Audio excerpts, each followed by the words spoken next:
मौसम जिसमें बादल दिल खोल कर बरसते हैं। गीली मिट्टी की खुशबू भला किसे अच्छी नहीं लगती, पर अगर ये बारिश अपने साथ कुछ ऐसा ले आए जिससे पीछा छुड़ाना नामुमकिन हो जाए तो। ये कहानी 32 साल के समीर की सच्ची घटना पर आधारित है। उस रात वो अपने ऑफिस से घर जा रहा था। उस दिन उसकी एनिवर्सरी थी, पर उसे ऑफिस से निकलने में देरी हो गई थी। घर पर उसकी पत्नी रिशिमा उसका इंतजार कर रही थी, पर उसकी बाइक स्टार्ट ही नहीं हो रही थी। उसने सोचा कि बस आने का टाइम हो गया है, तो क्यों ना वो बस लेकर ही चला जाए। बस स्टैंड तक पहुंचते पहुंचते आसमान में गरज रहे बादल बरसने लगे और देखते ही देखते बहुत ही तेज बारिश होने लगी। समीर अपना सूटकेस अपने सर पर रखकर बस का इंतजार करने लगा। समीर के कपड़े बुरी तरह भीग रहे थे कि तभी उसके ऊपर बारिश की बूंदें गिरना बंद हो गईं। समीर ने अपने साइड में देखा तो एक आदमी अपनी छतरी के आधे हिस्से से समीर को भीगने से बचा रहा था। समीर को यह देखकर बहुत अच्छा लगा और वो उस आदमी को देखकर मुस्कुराने लगा। उस आदमी ने हाथों में ग्लव्स, आंखों पर एक काला चश्मा और सर पर एक काली हैट पहनी हुई थी। इसीलिए समीर को वो आदमी दिखने में थोड़ा अजीब लग रहा था। तभी वो आदमी समीर को देखकर कहने लगा, ये दुनिया कितनी अजीब है ना। कहीं बारिश है तो कहीं सूखा, कहीं जिंदगी है तो कहीं मौत। समीर के पास इस बात का कोई जवाब नहीं था। उसने बस मुस्कुराकर अपना सर हिला दिया। उसी समय समीर का फोन बज पड़ा। उसने पॉकेट से जैसे ही फोन निकाला, उसका फोन उसके हाथ से स्लिप होकर जमीन पर गिर गया। समीर जैसे ही जमीन से फोन उठाने के लिए झुका, उसे कुछ ऐसा दिखा जिससे उसकी रूह ही कांप गई। उसके साथ में खड़े आदमी की टांगे ही नहीं थी और ना ही उस आदमी के जूते के अंदर पैर थे। मानो वो आदमी हवा में झूल रहा था। समीर के चेहरे का रंग बदलने लगा, पर उसने चुपचाप अपना फोन उठाया और उसके पैरों के बारे में सोचने लगा। समीर ने उस आदमी से दूर जाने का सोचा, लेकिन जैसे ही उसने अपनी नजरें घुमाई तो उसे दिखा कि अब पूरा बस स्टैंड खाली था। आसपास किसी ऑटो का भी नामो निशान नहीं था। वहां पर अब समीर और उस आदमी के अलावा और कोई भी नहीं था। समीर की हालत अब खराब हो रही थी। देखते ही देखते बारिश और तेज होने लगी। उस तूफान के बीच उस बस स्टैंड पर वो ही दोनों खड़े थे। समीर को बारिश की वजह से अब कुछ ढंग से दिखाई भी नहीं दे रहा था। उसे कोई बस भी आती हुई दिखाई नहीं दे रही थी।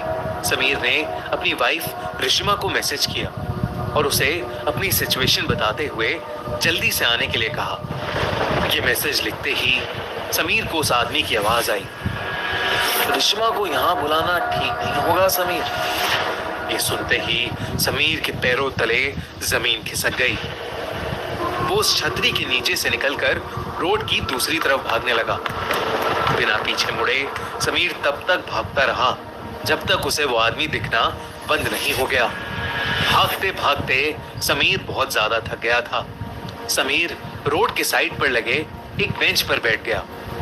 उसने अपनी तेज चल रही सांसों को नॉर्मल किया, पर तभी एकदम से उसके सर पर पड़ रही बरसात फिर से बंद हो गई। समीर ने सहमी नजर से अपने साइड में देखा तो उसकी साइड में फिर वही आदमी छतरी लिए बैठा था। ये देखकर समीर की चीख निकल गई और वो तुरंत उस बेंच से उठकर फिर से रोड की तरफ भागा। रोड पर बारिश की वजह से अब धुंध भी आने लगी थी। आसमान में कड़कती बिजली की आवाज समीर की चीखों को दबा रही थी। थोड़ी दूर आकर समीर फिर से रुक गया। वो बार बार पीछे मुड़कर देख रहा था। हाफते हाफते जब उसने सामने देखा तो बहुत जोर से बिजली कड़की और उस बिजली की चमकती रोशनी में उसे वही आदमी रोड के बीचों बीच खड़ा दिखाई दिया।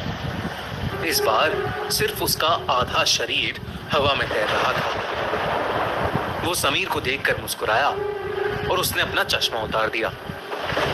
उस आदमी की आंखें पूरी तरह से काली पड़ी थी और उसमें से खून बह रहा था। तभी समीर को पीछे से एक बस के हॉर्न की आवाज आई। समीर ने पीछे मुड़कर देखा तो पीछे से एक बस आ रही थी। अचानक ही बहुत सारे लोगों की भीड़ भी उस बस की तरफ आने लगी। समीर को अपनी जान बचाने का और कोई रास्ता नहीं दिख रहा था। वो दौड़कर उस बस के पास पहुंचा। जैसे ही वो बस उस स्टैंड पर आई, सभी लोग धक्का मुक्की करके उस बस में घुसने की कोशिश करने लगे।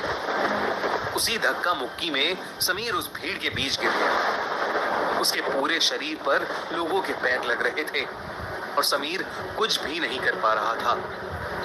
बस के ड्राइवर ने भीड़ को हटाने के लिए बस को थोड़ा आगे बढ़ा दिया और समीर का आधा शरीर उस बस के नीचे कुचल गया।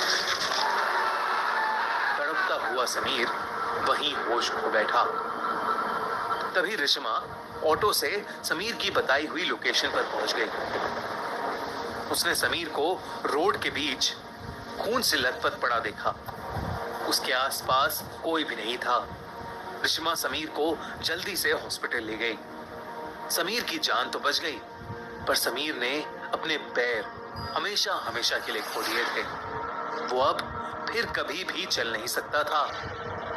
जब समीर ने अपने साथ हुई घटना बताई तो कोई भी समीर की बताई हुई बातों पर यकीन नहीं कर रहा था।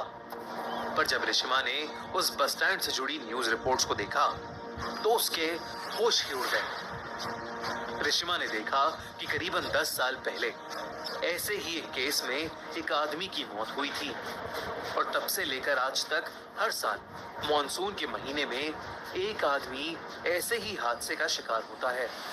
और पुलिस को बयान देते वक्त वो सभी एक अजीब सी काली आंखों वाले आदमी के बारे में बात करते हैं। रिश्मा समझ गई थी कि समीर भी उस काली आंखों वाले आदमी का शिकार हुआ है।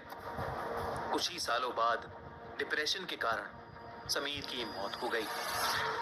अब रिश्मा हर साल मॉनसून के महीने में उस बस स्टैंड पर जाती है, इसी उम्मीद में कि उसकी मुलाकात उस काली आंखों वाले आदमी से हो जाए। रिश्मा को हमेशा लगता है शायद वो काली आंखों वाला आदमी भी ऐसे ही किसी भीड़ के नीचे आकर मर गया होगा और अब वो सबसे अपना बदला ले रहा हो। रिश्मा उससे ये पूछना चाहती थी कि वो ये सब क्यों कर रहा है, पर रिश्मा को वो आदमी आज तक कभी नहीं मिला और शायद